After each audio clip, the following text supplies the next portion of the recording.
Hi, everyone. It's great to be here. I'm Hannah Murphy. I'm the Financial Times social media correspondent. I'm delighted to be joined by Taylor, who doesn't need much of an introduction. She's a Washington Post columnist. She is the journalist who put reporting on internet culture, on influencers, and the creator economy on the map.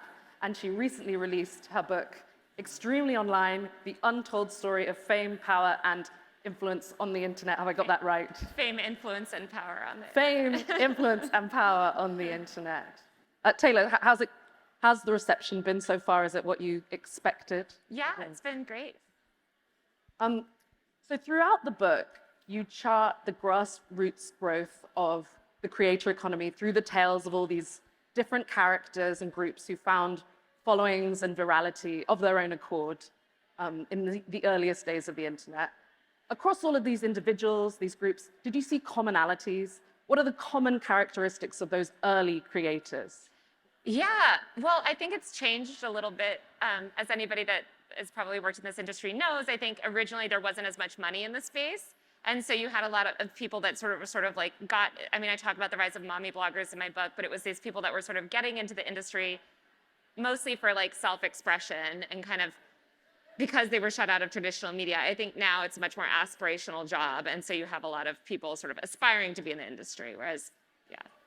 Tell us about those mummy bloggers you mentioned. What do you write about them? Yeah, so I wrote about the sort of how mommy bloggers were kind of the original content creators, influencers. They literally mothered, I would say, the creator economy. They were some of the earliest to kind of build audiences on the internet and then monetize those audiences at scale. They pioneered a lot of revenue streams that creators still rely on today.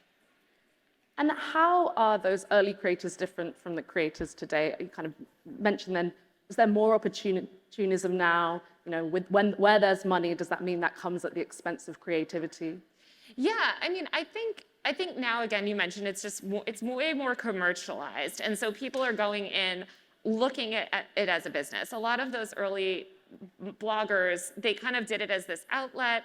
They evolved it into businesses in many cases, but it wasn't always like the sort of goal going in. I think now a lot more creators are smart. They recognize this is entrepreneurship. And so they're thinking very critically from the beginning about building audiences and monetization and all of that. And how has I suppose the reaction to those creators as well has changed? Even in the 5 years I've been covering this space, I've seen the evolution of the sector, sort of scrappy influencer sector become, the creator economy with all the sort of VC money flowing in, all the middlemen that have emerged. Where are we in the trajectory of the professionalization of the space? Does it still have a way to go to be taken seriously?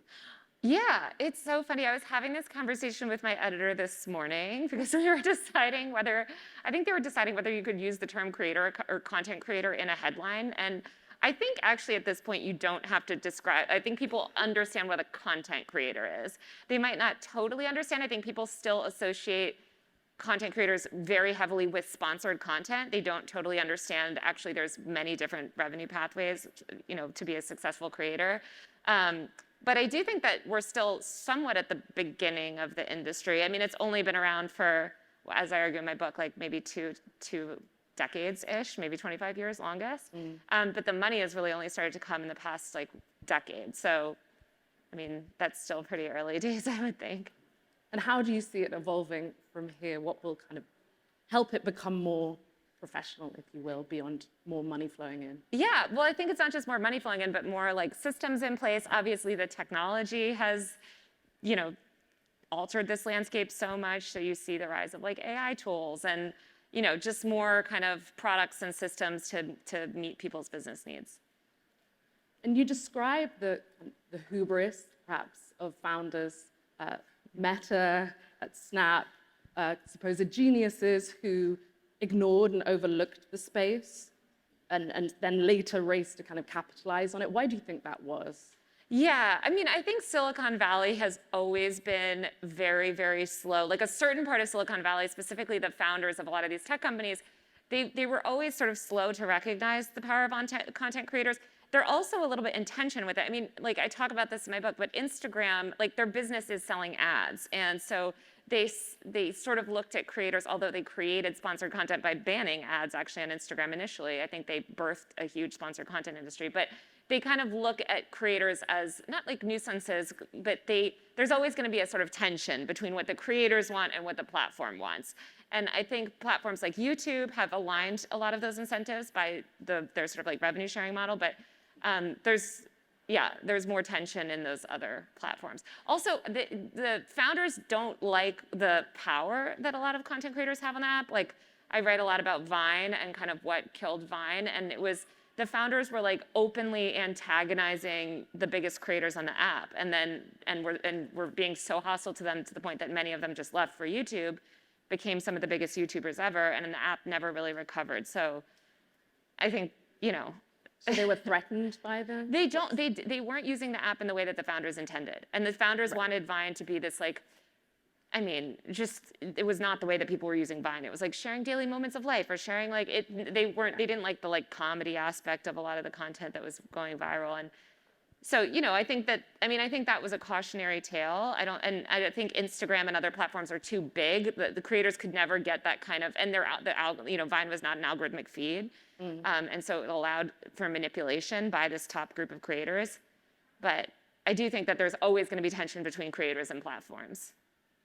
What's changed, though? Obviously, now you have an embrace to an extent of the platforms, by the platforms of the creators. I think the platforms talk a lot about like, they love to say, like, we're so for the creators. And I think that but then they make a lot of arbitrary changes, or their business models change, and incentives don't align, and certain swaths of creators get wiped out.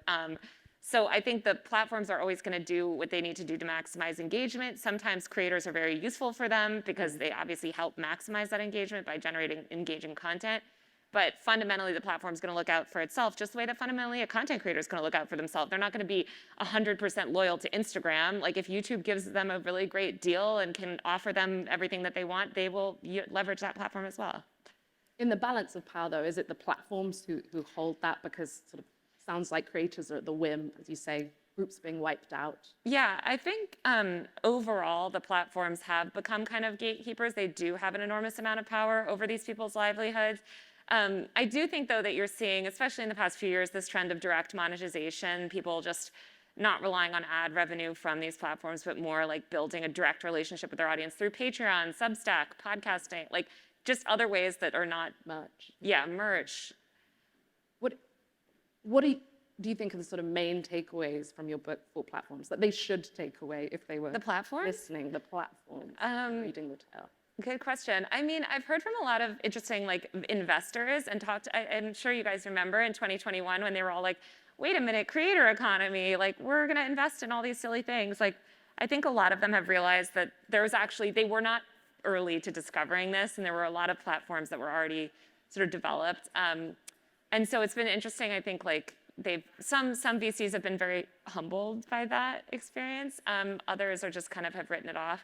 What was your question about, like, what the founders should learn? Yeah, what the platforms themselves should take away from this tale just of that missing the boat and the power of creators. Well, yeah, tech founders are always going to be a little bit delusional, but platforms, no hate, but social media products are very unique because the product itself is the community that you cultivate. Like, this is case in point with Twitter and what's happening right now. Like, there are actually countless Twitter clones, but it's all about, like, Truth Social is an almost direct Twitter clone, but it's all about the community that you cultivate. And I think that's also, like, I saw Threads saying that they hit almost 100 million monthly users, like, but they need to have that community of power users to be relevant. And where do you think, how do the platforms stack up? Because it sounds like YouTube was, for example, one of those who was ahead of the curve. Today, how do you see it in the race of sort of who's most open to the creators and who creators like the most? Well, I think YouTube is still the gold standard for advertising revenue share. Like, no other platform, that business model doesn't exist for other platforms because YouTube has always relied on somewhat longer form content.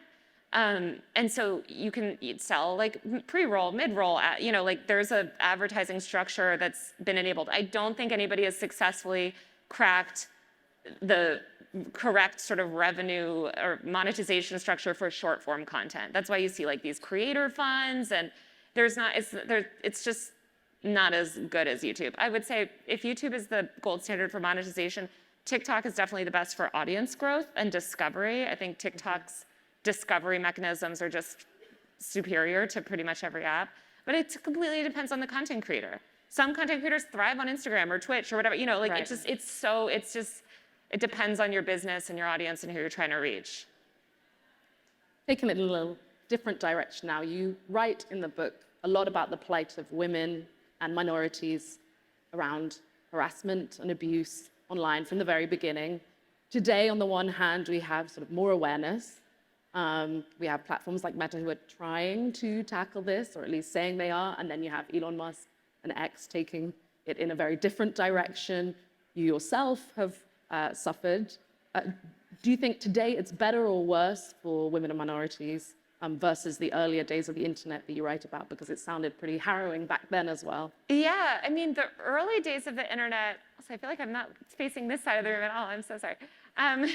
The early days of the internet, I was talking to a bunch of early bloggers about this, and one thing they said is that it was really hard because their fans were not online. So they had these like fandoms and readers, and the readers would come to the comment section, but they weren't like online defending, like they didn't have their own social profiles like Instagram, Twitter, you know, so there was like this sort of silence almost. Now I do think with fan culture, like yes, somebody can attack some influencer or content creator, but their fans will usually step up and back them, and so there's that level of support.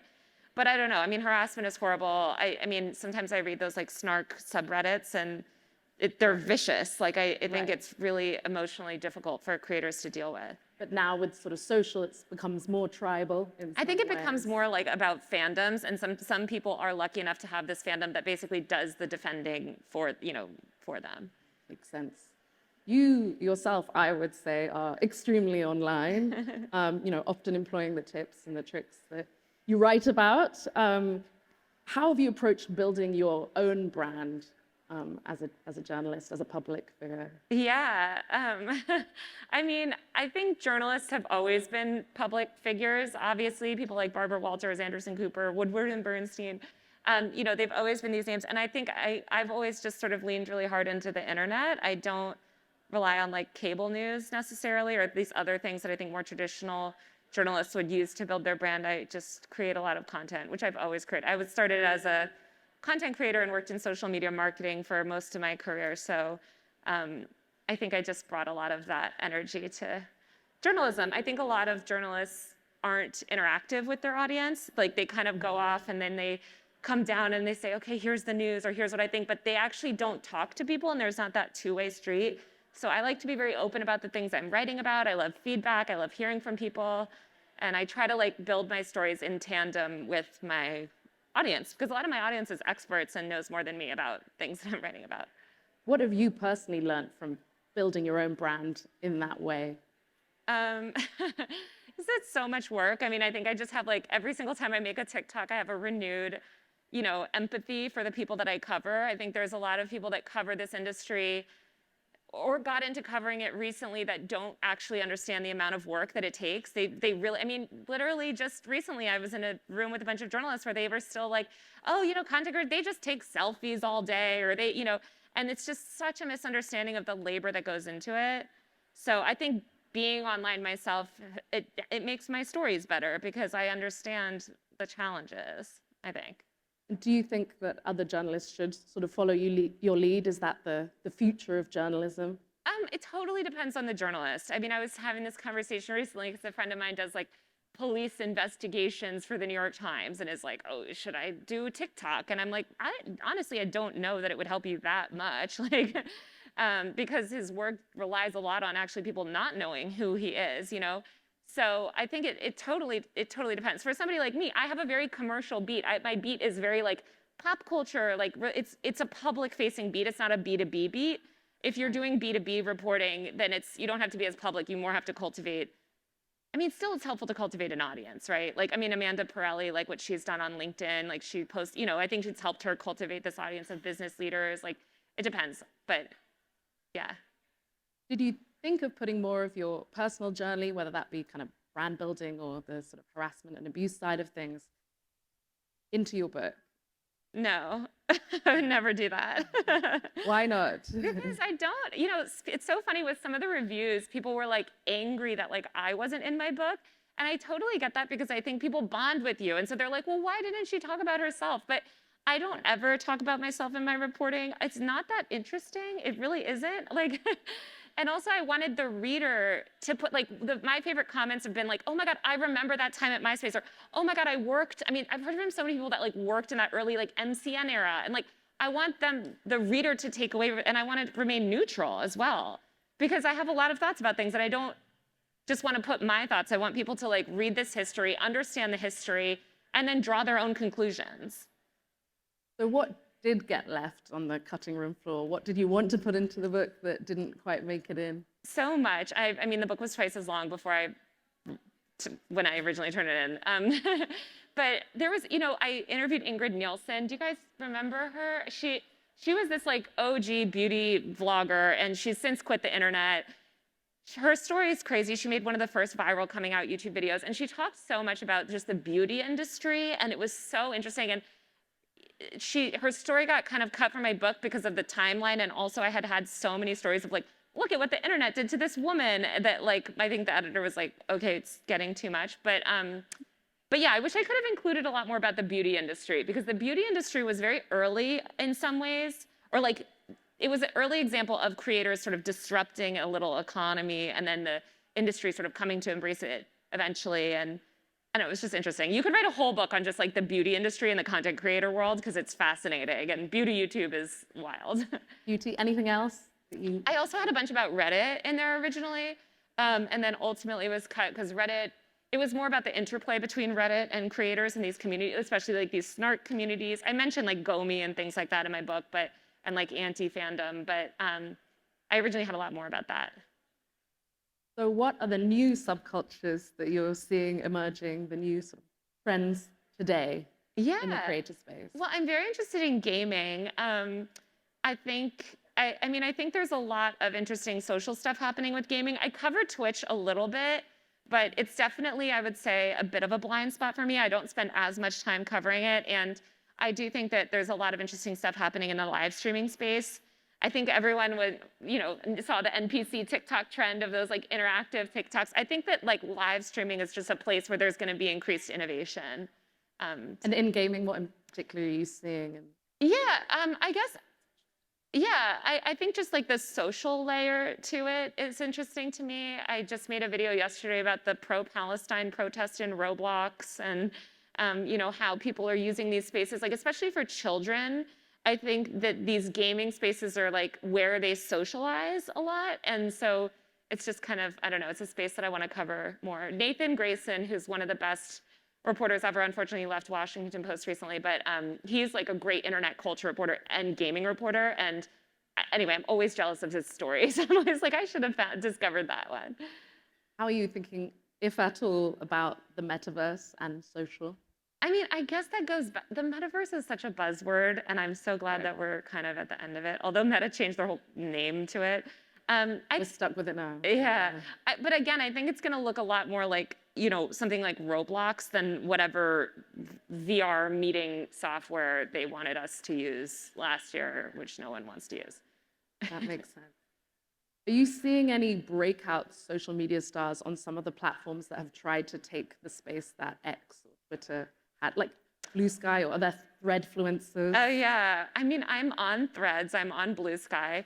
I think Threads has the best chance at, Threads has a built-in sort of audience and network. The problem with Threads is Adam Mosseri, he ran newsfeed during arguably the most tumultuous time and during Facebook, during the 2016 election. And I think they're so paranoid about getting hauled in front of Congress for like misinformation or bad news, whatever, that they kind of try to keep it overly sanitized sometimes, where it's like, hey, we want to have like Zuckerberg yesterday on the earnings call, or right after, he was like, oh, and we wanted Threads to be this positive place for conversation. And it's like, we all hated the toxicity of Twitter. I don't think we should like try to recreate that. But I do think that like you need to have a level of like shit posting kind of and like fun to a platform for it to succeed. Right. And Threads feels a little like Disneyland to me, where it's just like overly like, you know, Too like sterile. we're so happy to be here. What's your favorite ice cream? You know?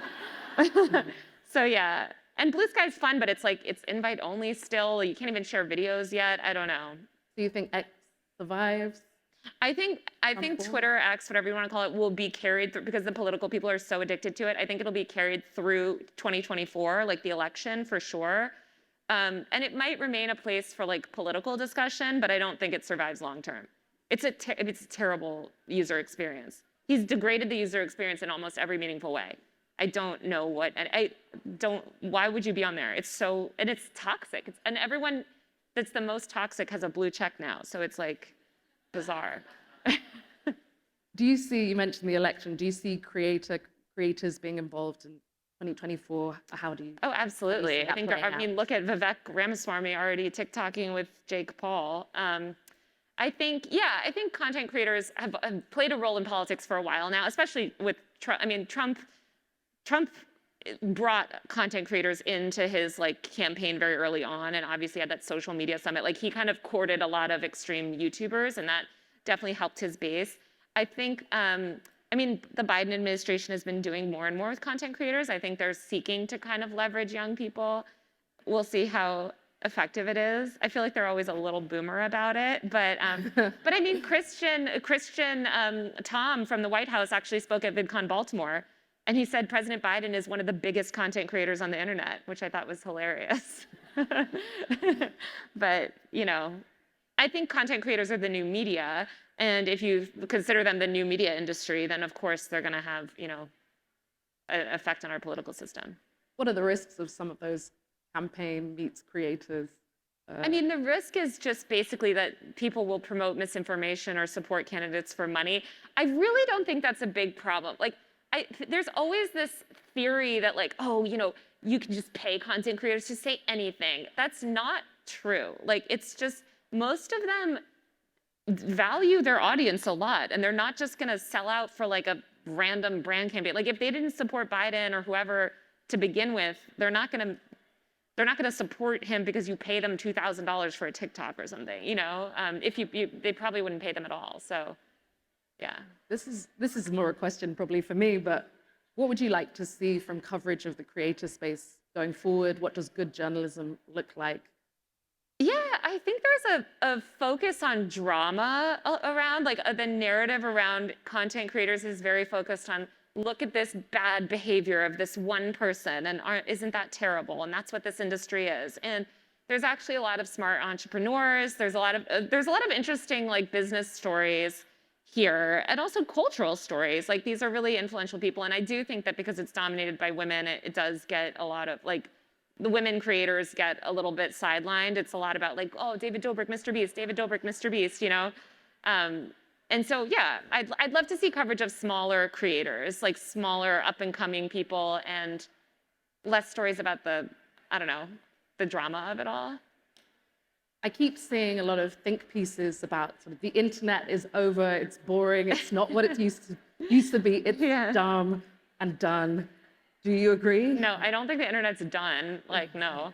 I think we're going to be stuck with it for a while. I did like what Kyle Chayka wrote in The New Yorker recently about sort of the internet fatigue. I do think that, like, especially with COVID and like everyone being shoved online so much, I think people are all like a little bit taking a little bit of a step back, which I think is very healthy, to be honest. But it does pose a challenge for content creators because it's more competitive than ever. It's harder to hold people's attention. And we're in a really weird time in these social platforms. It's kind of unclear what the social landscape will look like in 5 years. So we'll see. But no, things are not getting less digital and things are not getting less online. I think we're going to be like streaming from our brains soon, probably. What's the next book about then? I don't know. I'm never doing it so hard. I have so much empathy now for people that write books. I need to take a break, a hiatus, but I think next time I'll probably do like a podcast.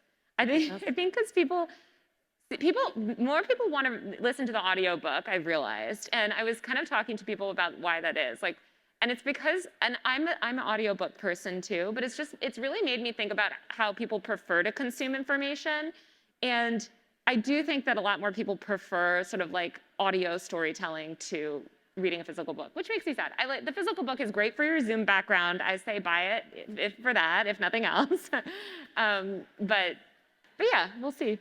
So I look forward to the Taylor Lorenz podcast. And if I can invite you all to give a warm round of applause to Taylor. Thank you so much for sitting with us. Thank you. Extremely online.